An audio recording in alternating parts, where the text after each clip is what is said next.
I stood there in the dining room, holding those hospital papers like they were made of glass. My name printed at the top. Margaret and Whitmore. Diagnosis codes. Test results. Follow-up appointments circled in red. And numbers. So many numbers. Too many zeros. I felt the air shift in my chest. Not pain. Not yet. Just something sinking. Daniel, I said quietly. He froze near the kitchen doorway. His eyes went straight to the papers in my hands. And I saw it. The look you give a child when they've been caught sneaking sweets before dinner. Only this wasn't sweets. This was my life. You weren't supposed to see those, he whispered. Clearly. My voice sounded calmer than I felt. Inside, I was shaking. Sit down, he said quickly, pulling out a chair. No, I replied. If I sat, I might not stand again. Talk to me. He swallowed hard. The hospital called me while you were still there, he said. They said the insurance wouldn't cover everything. Everything. I hated that word. What exactly is everything? I asked. He hesitated. And that hesitation told me more than any doctor ever had. There were complications, he said slowly. Your heart's weaker than they expected. There's damage. Damage. Such a polite word for betrayal. How bad? I asked. He looked at the floor. They said we need to prepare. Prepare. That word hit harder than damage.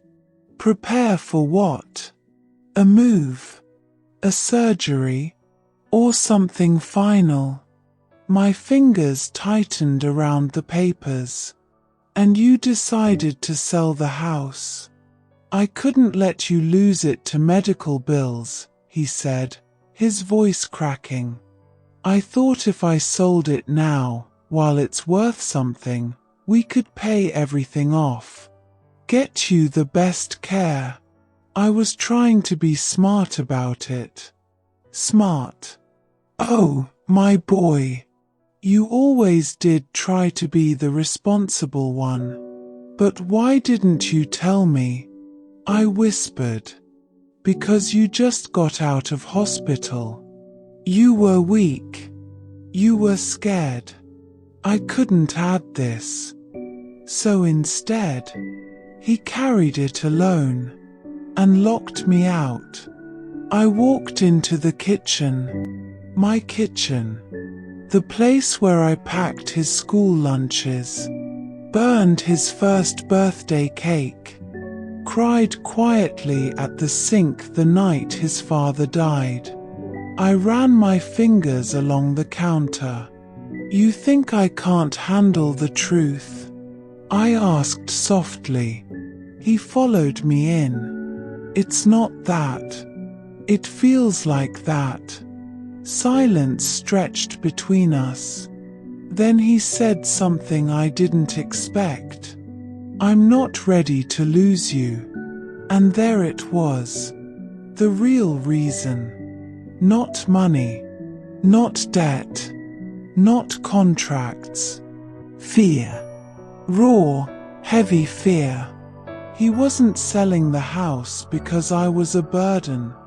He was selling it because he thought I was running out of time. And he wanted to fight back in the only way he knew how. With numbers. With paperwork. With action. Instead of grief. My throat tightened. Daniel, I said gently, look at me. He did. Red eyes. Tired face. Still my little boy. I'm still here. He shook his head. For now. That broke something inside me. For now. I repeated. That's what the cardiologist said. If we don't manage it properly, things could get worse. Fast. I leaned against the fridge. The room suddenly felt smaller. So this is what they didn't tell me. This is what the hushed voices in the hallway were about. This is why the nurse avoided eye contact when I asked, "Am I going to be all right?" "How long?" I asked quietly. "They didn't give a timeline," he said quickly. "They just said we need to act now. Lifestyle changes. Medication. Possible procedures. Procedures. Hospitals, white walls, beeping machines. I closed my eyes. I don't fear dying, not really. When you've buried your husband, your parents, friends from church, death stops being shocking, but leaving your child behind, that's different. That terrifies me. You thought selling the house would fix this? I asked softly. I thought it would buy time. He said it like a confession. Buy time. As if time were something you could purchase at the corner shop. I didn't want collectors coming after you, he continued. I didn't want you stressed about money. Stress is bad for your heart. And being locked out of my own home is good for it. I asked gently. He winced. I panicked. Yes. He did. We stood there, two people who loved each other deeply and hurt each other badly, all because neither of us wanted the other to suffer. I walked back into the living room. My husband's armchair was still there. Worn leather. Slight tear on the right arm. I sat in it. Slowly. Carefully.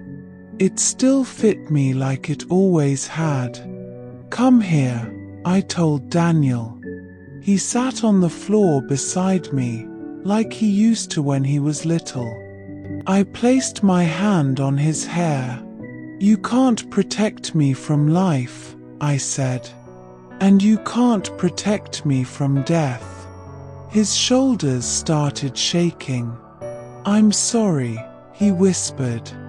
I can't do this again. I can't lose another parent. Oh, that's what this was really about. He wasn't just scared of losing me. He was reliving losing his father. The hospital corridors. The sudden phone calls. The quiet house afterward. He was trying to rewrite that story.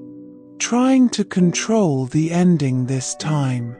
And I understood. I truly did. But control is an illusion. Especially when it comes to the heart. Listen to me, I said firmly.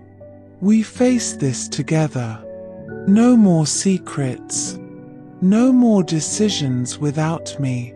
He nodded against my knee. And the house? He asked. I looked around. The sunlight coming through the window. The dust dancing in the air. The memories in every corner. If it had to go to keep my son from drowning in debt and fear, then maybe walls weren't the most important thing. We let it go properly, I said. We say goodbye. We make peace. His breath hitched. You're not angry? Oh, I'm furious, I replied softly. But I love you more than I'm angry. That made him laugh through tears. That's motherhood. Love always wins. even when it hurts. But as we sat there, my eyes drifted back to the papers on the table. One line stood out. Follow-up, urgent specialist review. Date circled. Tomorrow. Tomorrow. He hadn't told me that part. Daniel, I said slowly, why is there another appointment tomorrow? He stiffened. It's just a consultation. With who? He hesitated. A surgical cardiologist. Surgical. The word echoed in my ears. So this isn't just medication, I said quietly. No, he admitted. They want to discuss options. Options. That usually means risk. That usually means danger. My heart began to beat faster. Ironically, the very thing we were discussing. You were going to tell me? I asked. I was waiting for the right moment. There is no right moment for that. Silence again. Heavy. Real. Tomorrow. Surgery discussions. House sold. Debt looming. And my son trying to carry the weight of it all alone. I looked at him. Really looked at him. And for the first time since I got out of hospital, I felt afraid. Not of dying, but of what tomorrow might bring.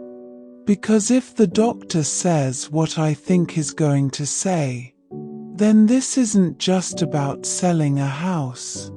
It's about whether I'll even be here to miss it. I didn't tell Daniel how scared I was.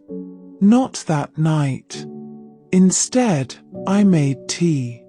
Because that's what mothers do when the world feels like it's cracking open. We boil water. We stir sugar. We pretend everything can still be softened. He sat at the kitchen table, elbows on his knees, staring at the floor. Tomorrow. The word hung in the air between us like a storm cloud. Tell me everything, I said gently, placing the mug in front of him. He looked up. They think there's a blockage, he said. A bad one. Medication might not be enough. And surgery? I asked. They want to evaluate you for bypass. Bypass. Such a small word for something so enormous. I nodded slowly, like I understood medical language better than I did. Truth is, I understood enough.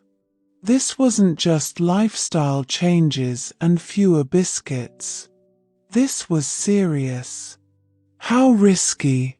I asked. He hesitated. Given your age, it's complicated. There it was. Age. The quiet reminder that my body isn't what it used to be. I took a sip of tea to steady my hands. I wish they had told me, I said softly. They didn't want to overwhelm you. They don't get to decide that, I replied. My voice wasn't angry, just tired. Tired of being protected like fragile glass when I've survived things far worse than a diagnosis. That night, I insisted on sleeping in my own house. Even if it was only for a few days before the sale finalized. Even if boxes were stacked in the hallway. Even if it felt temporary. Daniel didn't argue. Maybe he knew I needed it. I walked into my bedroom slowly. The bed was neatly made.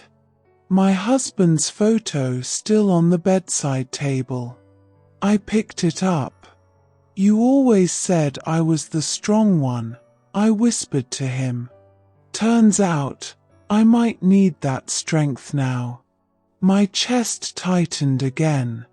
Not pain. Emotion. I sat on the edge of the bed and let myself cry. Not loud. Not dramatic. Just quiet tears that slipped down without permission. I wasn't crying because I might die. I was crying because my son was terrified of losing me, and I didn't know how to fix that. Around midnight, I heard a soft knock. "Mum!" His voice. Small. I wiped my face quickly. "Come in." He stepped inside like he was 12 again after a nightmare. "Can I sit?" "Of course." He sat beside me on the bed. For a moment, neither of us spoke. "I keep thinking about Dad," he admitted. "Ah, there it is again.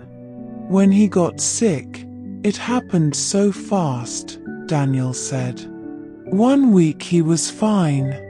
Next week we were in that hospital room." His voice broke. I wasn't ready. I reached for his hand. "You're never ready," I said gently. "That's what scares me." I squeezed his fingers. "I'm not your father," I said. "My story isn't his story." "But what if?"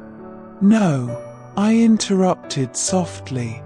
"We don't live in what ifs. We live in what is."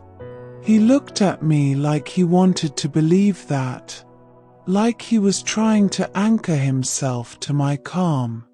"Are you scared?" he asked. The honest answer, yes. But I didn't want to lie either. "A little," I admitted. "But not the way you think." "How then?" "I'm scared of leaving you worried. Of you carrying this alone." He blinked rapidly. "I don't want you to feel responsible for keeping me alive," I said. "That's not your job." He finally broke. Tears spilled down his face, and he leaned forward, resting his forehead against my shoulder. "I just don't want to be without you," he whispered. "Oh, my boy." I wrapped my arms around him as tightly as I could. And for the first time since this all started, I cried with him. Not as a patient, not as someone sick, but as a mother who loves her son more than her own heartbeat. The next morning came too quickly. Hospitals have a smell you never forget. Antiseptic. Coffee. Fear. We sat side by side in the waiting room. Daniel kept checking his phone. Not because he had messages, because he needed something to do with his hands. When they called my name, he stood up so fast he nearly knocked the chair over. "It's okay," I whispered. But I'm not sure if I was comforting him or myself. The cardiologist was kind. Too kind. Doctors get extra gentle when conversations might be heavy. He explained the blockage, the risks, the benefits of surgery, the complications. There was that word again. Complications. "With intervention," he said carefully, "you could have several good years ahead." Several. Such a fragile number. "And without it?" I asked. Daniel stiffened beside me. The doctor paused. "There's a significant risk of another cardiac event." Event. They love soft words for dangerous things. I nodded slowly. So we're choosing between risk now or risk later, I said. In simple terms, yes. Daniel's hand found mine under the table. It was cold. Colder than mine. We recommend surgery, the doctor said. Recommend. Not guarantee. Not promise. Recommend. I looked at my son. His eyes were red already. He was bracing for my answer. And suddenly I realized something.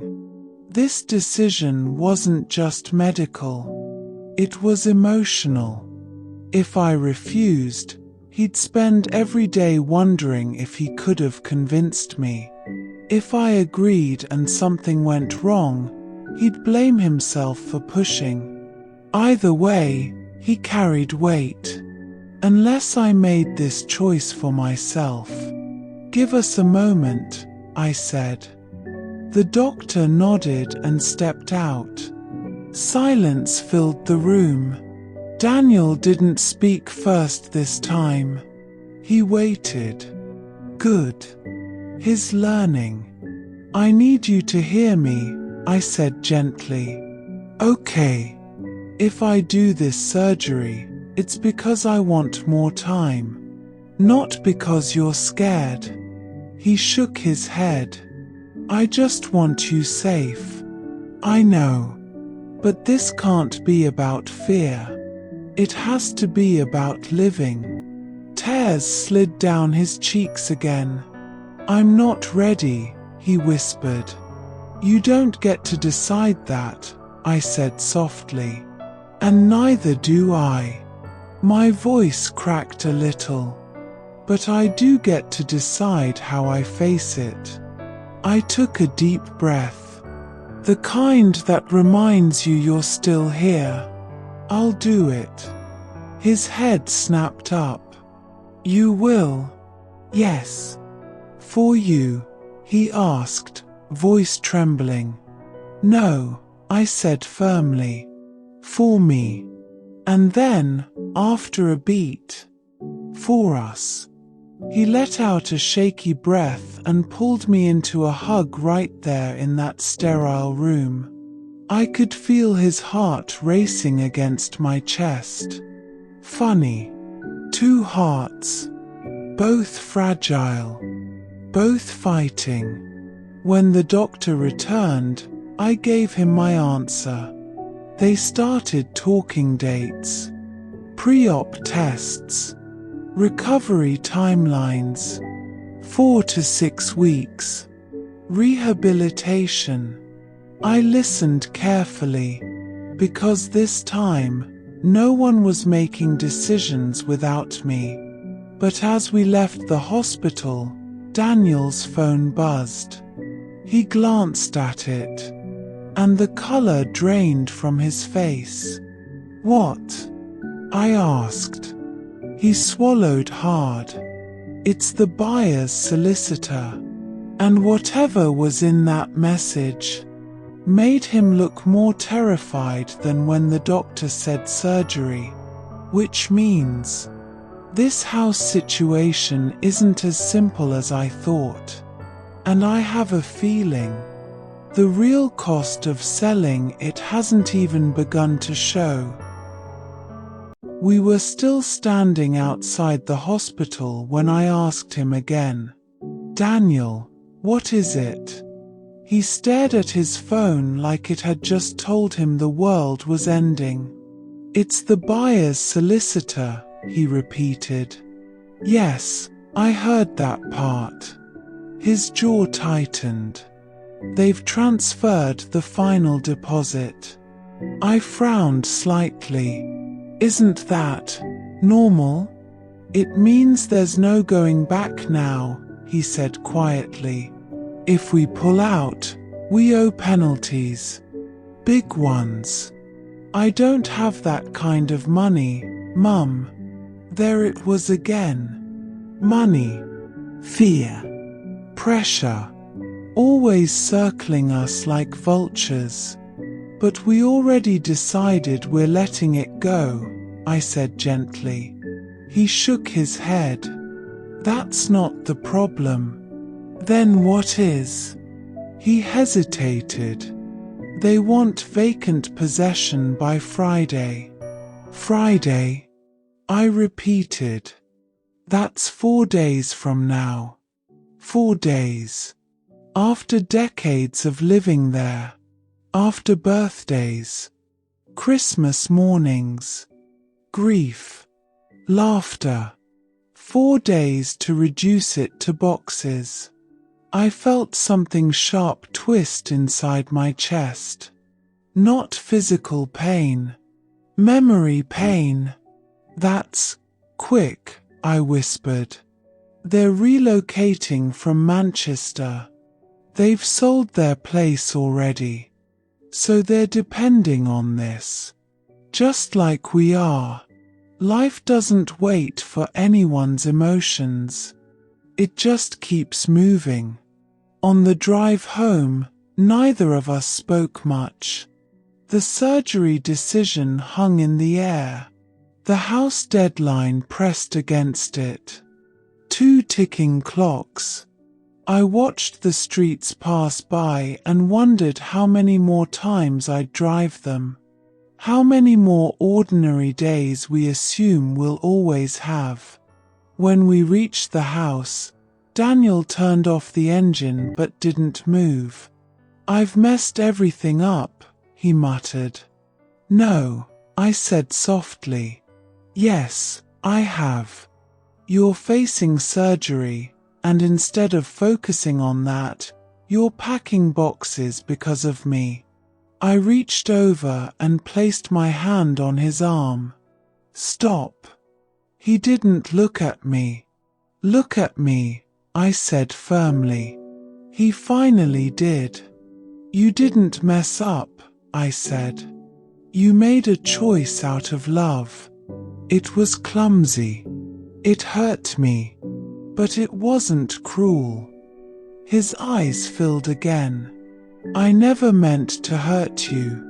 I know. That's the thing about love. Sometimes it bruises. But it's still love. Inside, the house felt different now. Not because of the boxes. Because we both knew it was ending. I walked into the living room and slowly turned in a circle. Every wall held a story.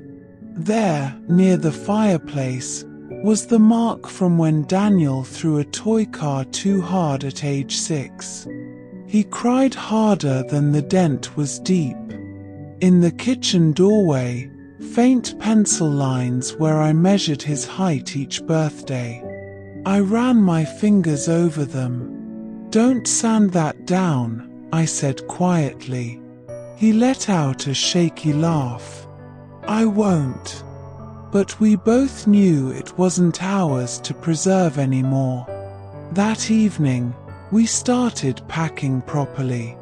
Not rushed. Not chaotic. Carefully. Like we were wrapping up chapters. In the attic, Daniel found old photo albums. We sat on the dusty floor flipping through them. There was one of him at 13, sulking because I wouldn't let him go to a party. You were such a drama king, I teased. He smiled through damp eyes. Still Then we found hospital photos. His father's final months. Machines. Smiles that tried too hard. Daniel went quiet. I don't want this to look like that again, he said suddenly.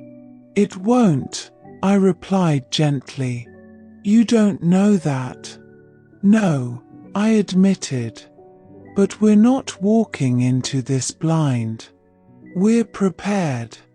Together. He stared at one photo for a long time. I was so angry when Dad got sick, he whispered. Angry at him for leaving. Angry at the world. Grief wears many masks, I said softly. I don't want to be angry at you. That sentence broke something in me. You won't be, I said firmly. Whatever happens, you won't. Because I refuse to let my child carry guilt for something his hands can't control.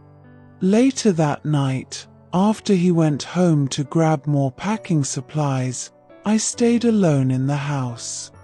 The silence was heavier now. Not peaceful. Final.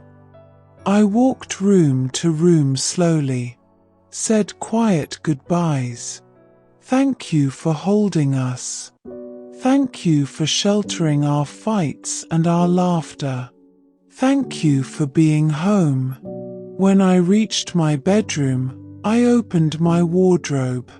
There, tucked in the back, was a small metal box. I hadn't opened it in years. Inside were letters. Old ones. From my husband when we were young and broke and in love. I sat on the bed and read one. His handwriting was messy. His words simple. If we ever face something hard, he wrote once, promise me you won't try to carry it alone. I laughed softly through tears. Looks like we're still learning that lesson, I whispered. I pressed the letter to my chest. My heart fluttered slightly. A reminder. Fragile. Be careful. The next morning, Daniel arrived early.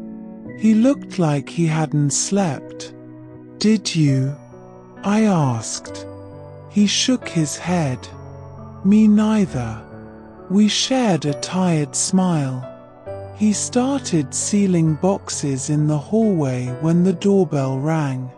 We both froze. He glanced at me. I'll get it. When he opened the door, I heard a man's voice. Friendly. Professional. Morning. Just here to do the pre-completion inspection. Inspection. The buyer. Already stepping into our ending. Daniel stepped aside reluctantly. The man walked through the house with a clipboard, checking walls, windows, pipes, while I stood there feeling like I was being inspected too. Is she worth saving? Is this house worth the price? Is this life stable enough to continue? When the man finished, he nodded politely. Looks good. We're on track for Friday. Friday. So final. After he left, Daniel slammed the door harder than necessary. I hate this, he muttered. So do I admitted. He turned to me suddenly. Say the word and I'll cancel it. I don't care about penalties. I looked at him carefully. He meant it. He'd sink himself deeper just to give me walls to sleep inside. But walls aren't what I need right now. I don't want you drowning, I said gently. Not for bricks and paint. It's not just bricks, he argued. I know. It's memory. It's history. It's safety. But none of that matters if he's crushed under debt and fear.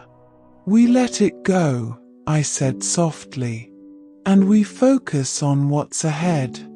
He exhaled slowly, trying to accept that. That afternoon, I started feeling tired. More than usual. A heaviness in my chest again. I sat down quietly, not wanting to alarm him. But he noticed immediately. Mum, I'm fine, I lied. He knelt in front of me. Don't do that. Do what? pretend. His voice was shaking now. I reached for his hand. I'm just tired. Big weak. He studied my face like he was looking for cracks. I can't lose you, he said again. You're not losing me today, I replied gently. But as I said it, a strange wave of dizziness washed over me. The room tilted slightly, and for a second, I couldn't breathe properly. Daniel's eyes widened. Mum, I tried to answer, but my chest tightened sharply. Different this time. Not emotional. Physical. Real. And as he reached for his phone with trembling hands, I realized something terrifying. Maybe we don't have until surgery. Maybe Friday isn't the only deadline. Because the way my heart is beating right now feels dangerously close to stopping. Daniel. I tried to say his name, but it came out thin. Weak. The room tilted again. My chest felt like someone had wrapped a belt around it and pulled tight. Mum, look at me. His voice changed. Not panicked yet, but close. I'm okay, I whispered. I wasn't. The pain spread into my shoulder, my jaw. That horrible, heavy pressure I remember from the first time. Daniel was already dialing. Ambulance. Now, he said, his voice shaking but controlled. She's had a cardiac episode before. She's post-hospital discharge. Chest pain. Difficulty breathing. He remembered everything. Every detail. I hated that he had to. I tried to sit up straighter. Didn't want him seeing me like that. But my body doesn't negotiate anymore. It decides. And I obey. He knelt in front of me, gripping my hands. Stay with me, he kept saying. Stay with me, Mum. I forced my eyes to focus on his face. Tears were already falling down his cheeks. He looked younger. Like that little boy who once cried because he thought monsters were under the bed. Only this monster was real. And it lived in my chest. Hey, I managed softly. He leaned closer. I'm here. I know. My breath caught. Pain surged again.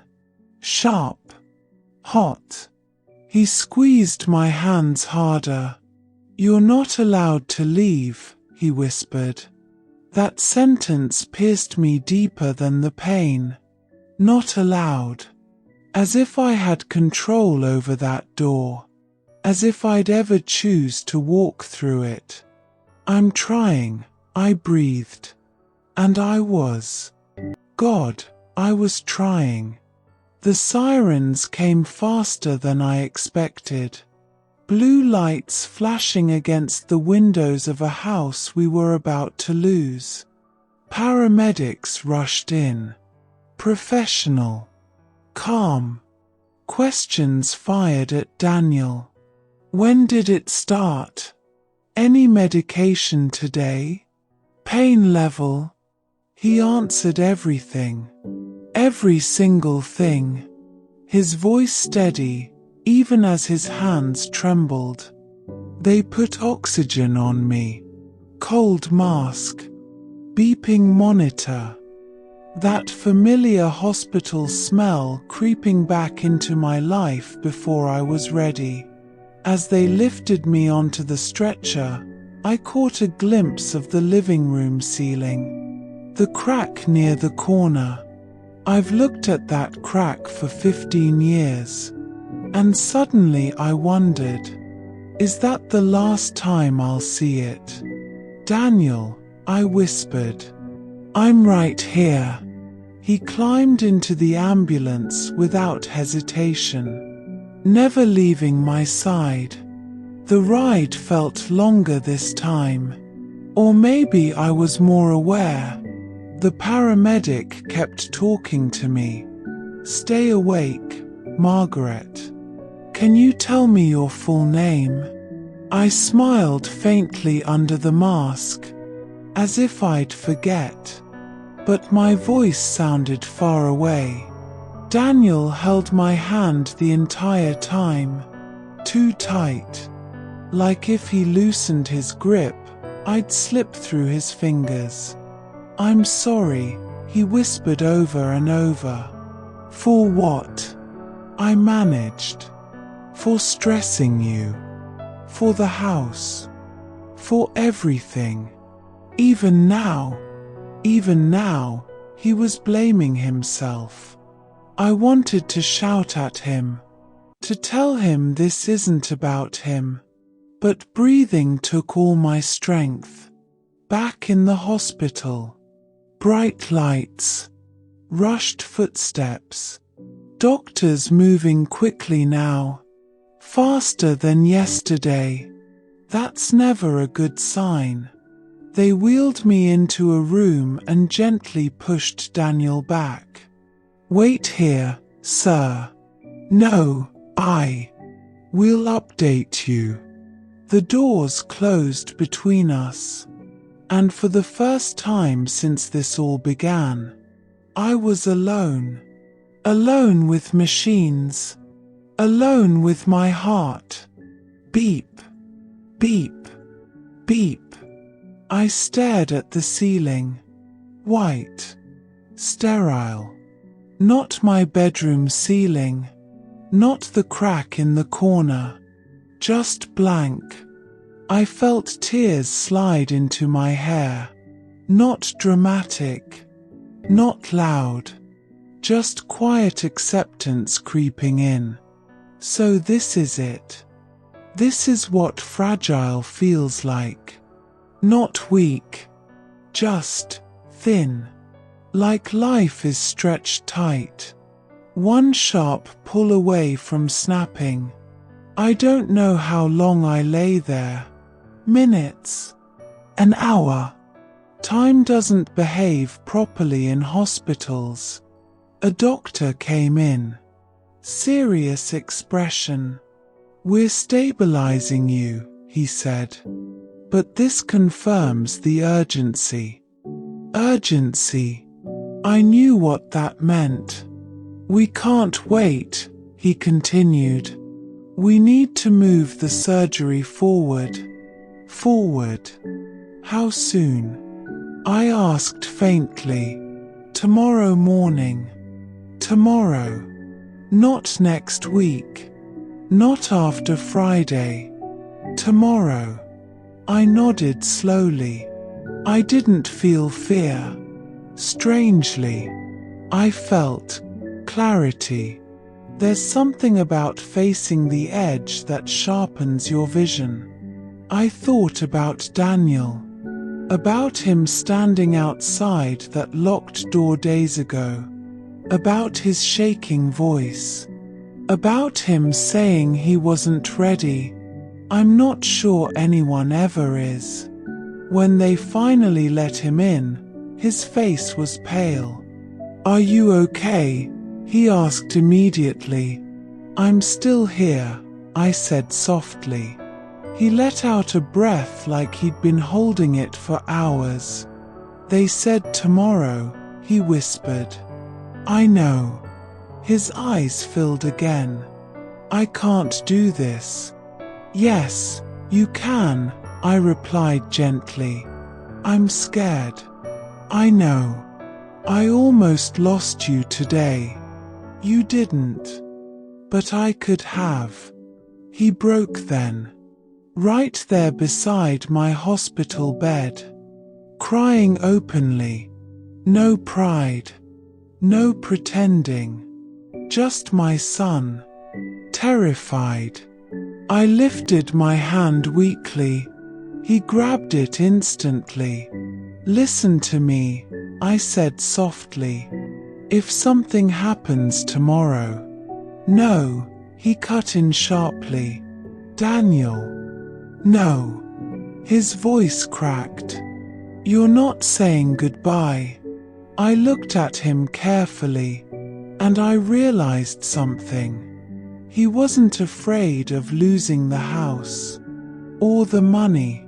He was afraid of the silence that follows loss. The empty chair, the unanswered phone call, the echo.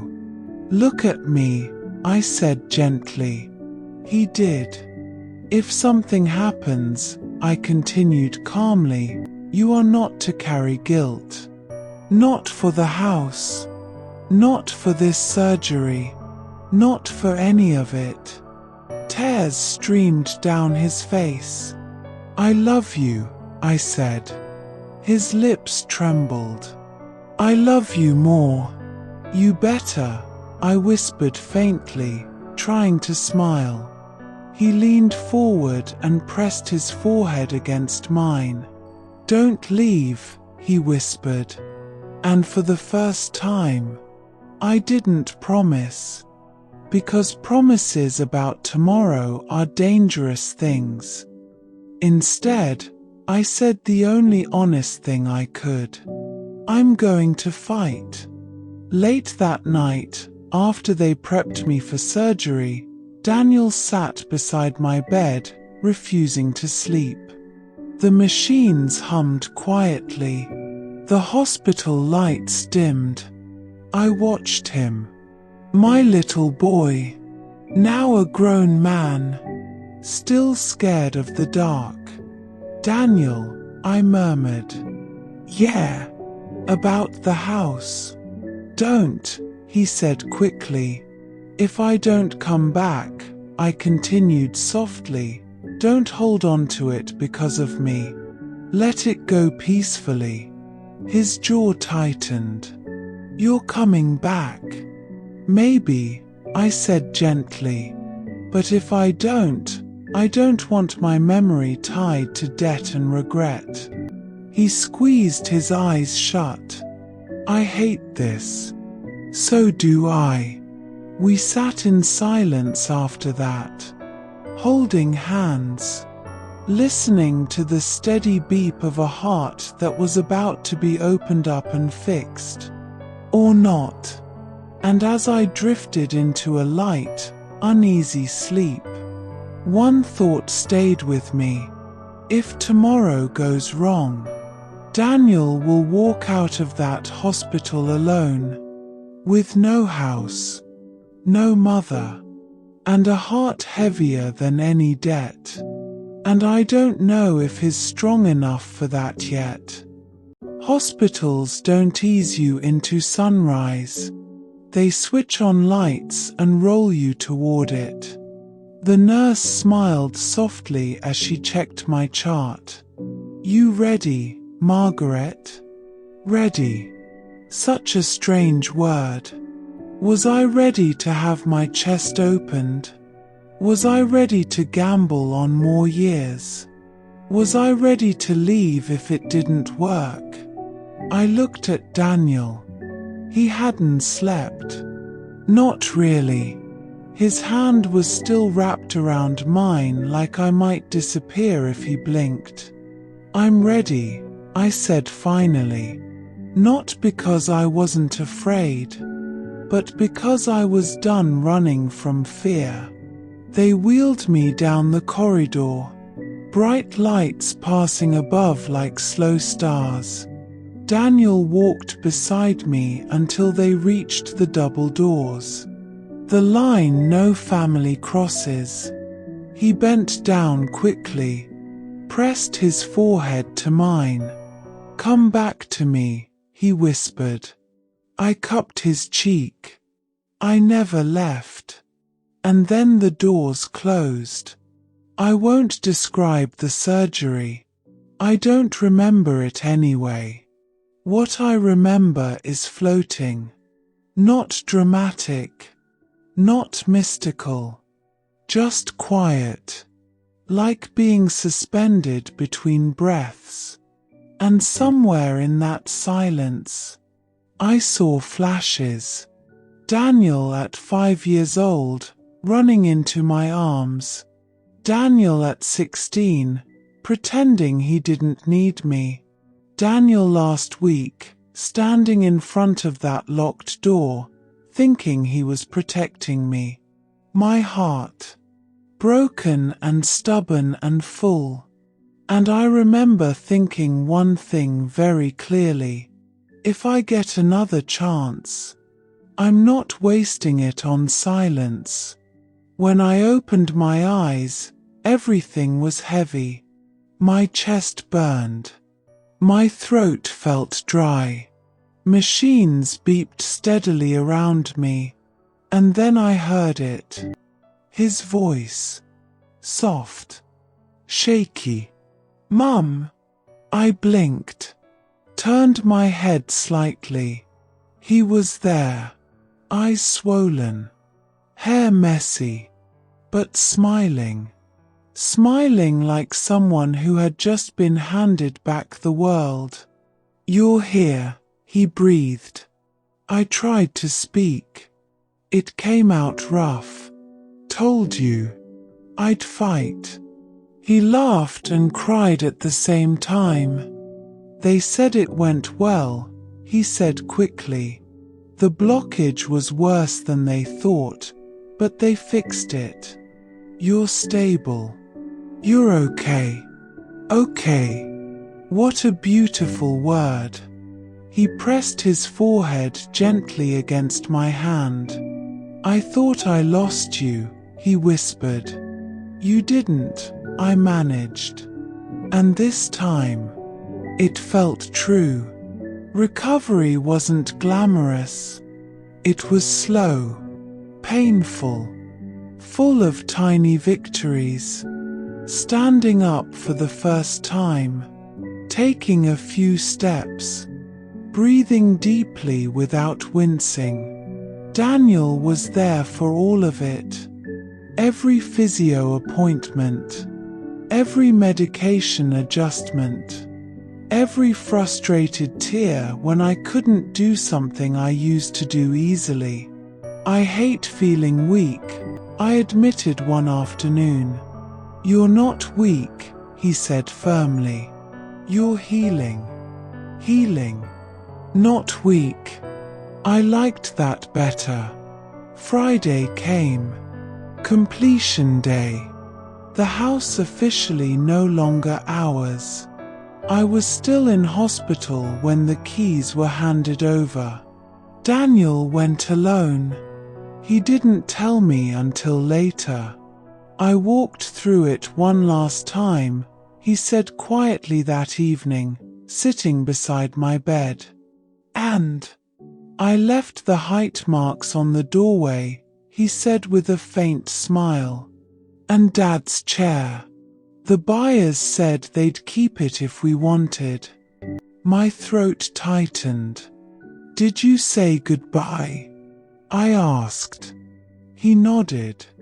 I thanked it for keeping us safe. Tears slipped from the corners of my eyes. Not just sadness, gratitude. Because home was never the bricks. It was us. And we were still here. A week later, I was discharged. Not back to that house, but to a small rented place Daniel found nearby. It's not grand. The kitchen is half the size. The windows face a busy street instead of the oak tree. But it's warm. And it's ours for now. He tried to apologize again the first night we stayed there. For everything, he said quietly while unpacking plates. I shook my head. No more apologies. I changed the locks on you, he whispered. Yes, I said softly.